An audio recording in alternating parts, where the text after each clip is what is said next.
สบายดีเนาะแล้ววันนี้เนาะก็จะมาเบิ่ง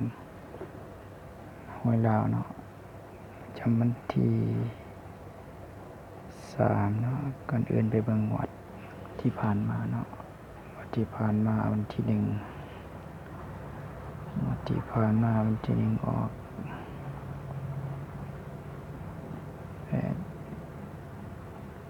851 8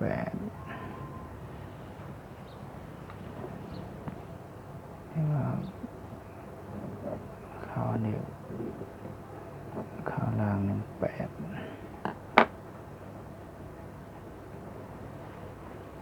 งวดวันที่3แกะเลขที่คำนวณได้ก็จะว่า1 2 3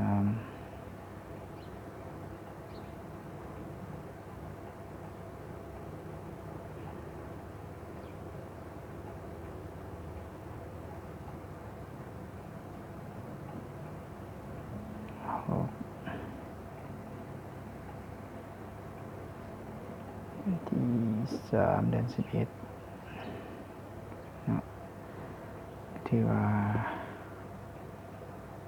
ที่ผ่านมาก็เข้าอยู่1 2 3 4 5 6เข้า6งวดเนาะที่ผ่านมาเข้า6งวดสอนเนาะว่างวดวันที่3นี้จะมาหรือบ่เนาะก็ติดตามเบิ่งเนาะ